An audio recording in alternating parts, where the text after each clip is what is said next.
Eux, ils marchent par la foi et non par la vue. Mais moi, je vous conseille vivement de marcher par la connaissance scientifique et historique, notamment celle de nos ancêtres kémites, par les cinq sens et par l'intelligence. Hotep, vive l'Afrique éternelle et que Dieu vous bénisse. Abou Abia.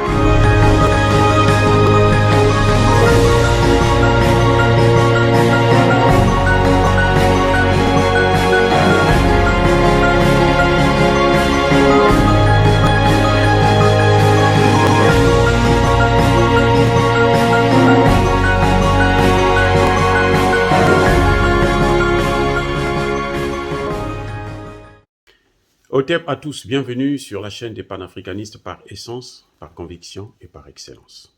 Celle des citoyens kémites par nécessité et obligation de combat. Nous sommes une chaîne qui n'est guidée que par nos ancêtres et rien que par les ancêtres qui appartiennent à l'égrégore du monde noir. Par conséquent, nous ne croyons en aucun Dieu venu de l'étranger. Toutefois, nous tenons à vous dire ce qui suit. Cette vidéo n'est aucunement destinée à faire l'apologie de la violence ou de la haine. Nous menons un combat politique, géopolitique et géostratégique contre l'impérialisme, le colonialisme, le néocolonialisme et l'endocolonat. Il s'agit pour nous, dans un langage approprié, de lutter en faveur de la souveraineté, la dignité et l'unité africaine. Ça, c'est le panafricanisme. Ceci dit, nous allons vous parler des enjeux cachés, des non-dits de la crise malienne. Pourquoi la France ne veut pas quitter le Mali?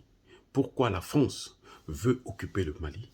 Pourquoi la France, qui a occupé déjà 80% du territoire malien, ne veut pas que le Mali puisse retrouver sa pleine souveraineté? Pourquoi la France invite les Européens à venir se partager le Mali? Pourquoi la France et les Occidentaux veulent-ils faire main basse sur le Mali? Je veux vous faire écouter une audio. Ce n'est pas de moi, c'est des documents que vous trouvez sur Facebook, WhatsApp, YouTube et autres. Et vous allez écouter. Parce que lorsque nous parlons, vous vous plaignez. Vous vous dites que nous, on exagère, que nous, on est des anti-français. Nous véhiculons la haine. Nous faisant l'apologie de la violence. Nous, on n'aime pas les Blancs. Nous sommes racistes. Tous les mots. Et maintenant, je vais vous les faire écouter eux-mêmes ce qu'ils disent de cette situation. Il y a des ressources très importantes de pétrole et de gaz qui sont sur les trois frontières, c'est-à-dire qui se trouvent sur la Mauritanie, l'Algérie et le Mali. Et là, vous voyez que nous sommes en plein dans le nord du Mali et c'est extrêmement important. Ce qui est aussi très important pour le pétrole et pour le gaz, c'est la possibilité d'avoir des voies de sortie. Par où on va le faire sortir? Eh bien, si on fait du gaz et du pétrole, le plus simple pour les sortir du Mali, c'est de passer par l'Algérie. Donc là, vous avez peut-être des clés de lecture par rapport à d'autres situations. En tout cas, ce qui est trouvé en pétrole et gaz est très important. Et il est assez surprenant de n'en entendre pratiquement jamais parler, alors que c'est vraiment quelque chose de très important pour répondre à la question sur les potentialités en matière de pétrole. Donc 2,5 milliards de barils de pétrole de réserve et en matière de gaz à peu près 420 milliards de mètres cubes. Ce qui n'est pas négligeable du tout sur la partie malienne, puisqu'il y aura la partie algérienne et la partie mauritanienne. Donc ça donne là quand même un ensemble très important et cela explique qu'il faille, si on est intéressé par la région, qu'il faille s'entendre aussi avec l'Algérie, mais s'entendre également avec la Mauritanie. Voilà. Je crois que vous avez entendu vous-même ce qui se passe exactement. Ce n'est pas moi qui parle ici.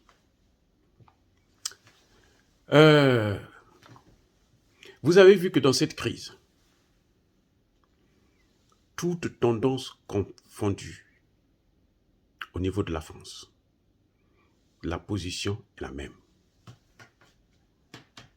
Un seul mot revient. La France ne doit pas quitter le Mali.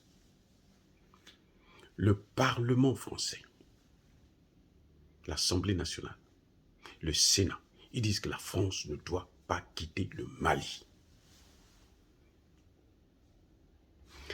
Anne Hidalgo, candidate du Parti socialiste aux élections de 2020, elle précise que la France ne doit pas quitter le Mali. La France ne doit pas quitter le Sahel. Valérie Pécresse, elle est candidate du parti de Sarkozy, Chirac et autres. La droite traditionnelle. Elle dit, la France ne doit pas quitter le Mali. Marine Le Pen, elle, au moins, on croyait que la France, c'est pour les Français, donc l'Afrique, c'est pour les Africains. Elle dit, la France doit rester dans le Sahel. Ils doivent se maintenir, c'est-à-dire que, avec ou sans l'accord des Maliens. Zemmour, qui dit qu'il va chasser tous les Noirs, les Africains viennent voler leurs biens, leur argent et autres. Il oublie qu'en fait, les Africains sont en train de suivre leurs matières premières, c'est pour ça qu'ils viennent là-bas. Il dit la même chose, la France doit rester. Donc, vous avez une unanimité dans la classe politique française sur la présence française au Mali et dans le Sahel. Là encore, le monsieur qui a parlé là, il n'a pas tout dit. Il n'a pas parlé de l'uranium. L'uranium qu'ils exploitent au Niger, qui, depuis plusieurs dizaines d'années, se trouve à la frontière avec le Mali. Ce qui revient à dire que non seulement il y a l'uranium au Niger, mais il y en a aussi au Mali. C'est ça qu'ils suivent, les matières premières. C'est pour ça que les Français ne veulent pas écouter du tout la voix des gens qui veulent leur demander de réfléchir sur une nouvelle politique africaine. Parce que eux, la politique africaine, c'est la politique où ils doivent être les gagnants et les Africains les perdants. Même Jean-Luc Mélenchon veut que la France puisse rester au Mali. Un seul député au Parlement français, un député communiste, qui a dit, vous allez l'écouter vous-même. Monsieur le ministre, Guinée, Mali, Burkina Faso, les changements de régime dans le Sahel vous obligent à modifier radicalement votre politique dans la zone. Au Mali et au Burkina Faso, les coups d'État militaires semblent moins contestés que la présence française. Certains pensent même que la prise de pouvoir par les militaires est un gage de retour à la souveraineté. Entendez-le. Les sanctions de la CEDEAO contre le Mali ont été vécues comme ayant été pilotées par la France. Or, elles vont appauvrir les Maliens et les peuples aux alentours. Ça aussi, vous devez l'entendre. Le résultat de votre obstination, c'est que notre ambassadeur a été expulsé du Mali. Les peuples du Sahel veulent se libérer d'un lien de subordination avec la France. Est-il monétaire? Est-il économique ou militaire? Les communistes pensent que ce sont les trois à la fois. Il faut rebattre les cartes de la présence française au Sahel. Les sociétés privées de sécurité comme Wagner ne sont là que parce que la politique française sahélienne a failli. Malgré le courage de nos soldats, au Sahel, l'armée française a échoué. En conséquence, annoncez un plan de retrait de nos troupes avec un agenda concerté. Plutôt que les accords d'Alger qui vont déchirer le Mali, soutenez le désarmement de tous les groupes armés, comme proposé dans la feuille de route de l'USACA. Rendez une deuxième fois leur indépendance à ces États. Mettez fin au franc CFA et au pillage des ressources par les multinationales françaises. Faites respecter la démocratie et écoutez les peuples et pas seulement leurs dirigeants. Les communistes et toutes les organisations de progrès sur place vous le demandent. Nous l'avons constaté avec la plus grande gravité lors du colloque Donsoko à Dakar la semaine dernière. Si vous aviez fait tout cela, ces coups d'État se seraient heurtés à une résistance populaire forte. Monsieur le ministre, n'est-il pas temps d'écouter enfin les forces de progrès africaines? Voilà, bien-aimés frères et sœurs. Ce discours-là, il a été unique. C'est le seul qui a parlé correctement. Et, vous voyez, c'est incroyable. Là, ce n'est pas nous qui parlons, ce sont eux qui parlent. Il a compris les enjeux. Donc, et la France refuse. C'est pour ça que vous voyez, cette crise ne fait que s'aggraver. Parce que la France refuse de revoir sa copie, de revoir ses relations avec l'Afrique, de renégocier les accords de défense, de s'asseoir avec les Africains pour voir dans quelle mesure ils vont avoir des accords gagnant-gagnant, au lieu des accords gagnant-perdant. C'est-à-dire, eux, ils gagnent, nous, on perd toujours. Ça ne peut plus continuer comme ça.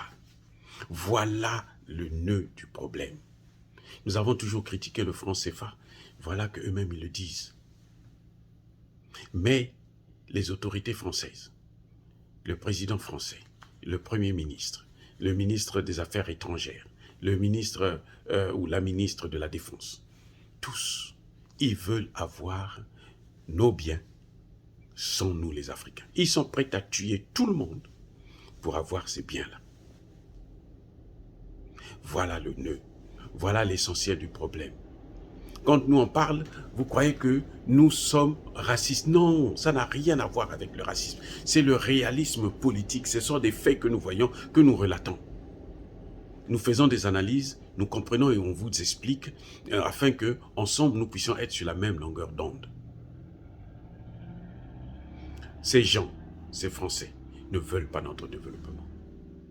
Vous savez, vous, que même pour construire un simple petit pont en Afrique, francophone notamment, il faut avoir l'autorisation de la France. Si vous n'avez pas l'autorisation de la France, elle ne vous donne pas l'argent, elle ne vous donne pas votre argent à vous. Votre argent, puisque nous avons des réserves à la Banque de France, elle ne vous donne pas ça, elle bloque. Il faut qu'elle donne son aval. Mais quand elle donne son aval, il faudrait qu'une partie de cet argent-là puisse lui revenir. Si vous demandez 100 millions, c'est sûr qu'eux, ils vont prendre au moins 50 millions et ils vont vous donner 50 millions. Si vous pouvez faire quelque chose avec, vous le faites. Si vous ne pouvez pas, tant pis pour vous. Et comme nous avons malheureusement beaucoup de gouvernements corrompus, eh bien, ils prennent les 50 millions. Comme ils ne peuvent pas réaliser le projet original, ils prennent ça et ils mettent dans la poche. C'est ça le problème que nous avons avec la France. Et c'est pour ça que nous demandons qu'il faut que nous puissions avoir notre propre monnaie, parce que si nous avons notre monnaie, nous n'allons plus déposer nos avoirs en France. Notre argent sera garanti par plusieurs monnaies étrangères et on pourra s'en servir comme on veut. C'est nous qui allons gérer ça, ça nous appartient. Mais le CFA ne nous appartient pas. Ça a été créé pour soutenir les colons qui devraient perdre leur marché après l'esclavage. Voilà, bien-aimés frères et sœurs, le vrai problème du Mali actuellement. Tout ce que vous voyez là, c'est illégal, illégitime, c'est juste une incapacité à s'asseoir. Ce sont des gens tellement complexés, ils ont un complexe de supériorité qu'ils ne peuvent pas s'asseoir avec les Africains, avec les Noirs, pour parler exactement d'égal à égal sur les sujets qui nous concerne tous. De telle sorte que, mais ces matières premières, nous les Africains, nous ne mangeons pas ça. Nous devons les commercialiser, nous devons les vendre. À qui? Ils veulent qu'eux, ils puissent prendre ça gratuitement, ils ne veulent pas acheter. C'est pour ça qu'ils font tout ce tralala que vous voyez là. Ça n'a rien à voir avec le coup d'État, la durée, 18 mois, 5 ans. Non, ils sont fichés éperdument. Il y a des gouvernements, regardez au Togo là, ça fait 50 ans, plus de 50 ans, le père au fils. Et ils s'en fichent, ils travaillent avec lui puisqu'ils font leur volonté. Regardez la Côte d'Ivoire, Alassane Ouattara a eu un 3e mandat, illégal. C'est un coup d'État institutionnel, constitutionnel. Mais ils sont toujours avec lui, ils le soutiennent parce qu'il fait leur volonté. Mais quand vous affirmez votre souveraineté, vous voulez regarder les choses avec un peu plus de clarté, comprendre et puis améliorer les conditions de vie de vos populations, là ils sont plus contents, ils vous mènent la guerre comme ils sont en train de mener au Mali.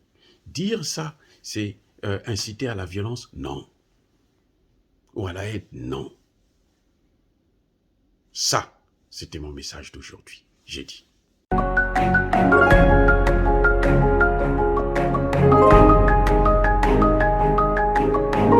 Otep, bien-aimés frères et sœurs, vous connaîtrez la vérité et la vérité vous affranchira. Ça, c'est pas moi qui le dis, c'est la Bible qui le dit. Mais moi, je vous dis mieux. Vous connaîtrez la vérité historique, notamment celle de vos ancêtres kémites, et vous aurez une vision globale de ce que c'est que la vraie souveraineté politique. J'ajoute, vous reviendrez à la spiritualité africaine ancestrale et vous comprendrez les enjeux de l'indépendance économique. Et pour terminer, vous accepterez votre identité culturelle kémite et vous obtiendrez 2 choses. La première, c'est la paix. La seconde, c'est le développement, à une condition. L'unité de toute l'Afrique noire, l'unité de tous les Noirs du monde entier.